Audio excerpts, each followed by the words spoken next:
श्री स्वामी समर्थ. तुमचं माझ्या चॅनलमध्ये खूप खूप मनापासून स्वागत.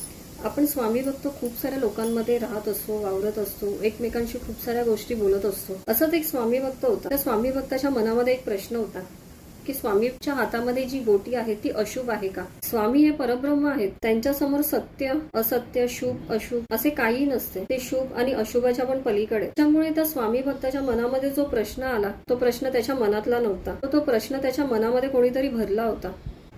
अशी माणसं फक्त अंधश्रद्धा पसरवण्याचं काम करतात. अरे स्वामींच्या हातामध्ये गोटी असू दे किंवा कमळाचं फूल असू दे, अरे काय फरक पडणार आहे? तुम्ही फक्त स्वामी नामात राहायचंय. स्वामी भक्तांनी फक्त स्वामी नामावर विश्वास ठेवून ह्या अशा अंधश्रद्धा पसरवणाऱ्या लोकांपासून लांब राहायचं.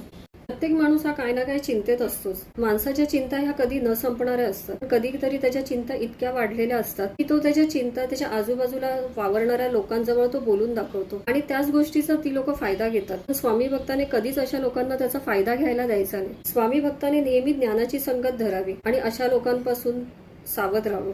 स्वामी कोणताही खेळ खेळू द्या, पण ते आपल्या भक्तांना कधीच हरून देणार नाही. भक्तांना फक्त त्यांच्या सहवासात राहून भरभरून आनंद घ्यायचा आहे आणि स्वामी सेवेत झोकून द्यायचंय. कोणताही भक्त बुडणार नाही याची हमी स्वामींनी स्वतः घेतलेली आहे. त्याच्यामुळे स्वामी भक्ताने फक्त त्यांच्या चरणांना घट्ट धरून ठेवायचंय आणि स्वामी नामात स्वतःला अखंड बुडवून घ्यायचंय. व्हिडिओ आवडला असेल तर नक्कीच लाईक सबस्क्राईब करा.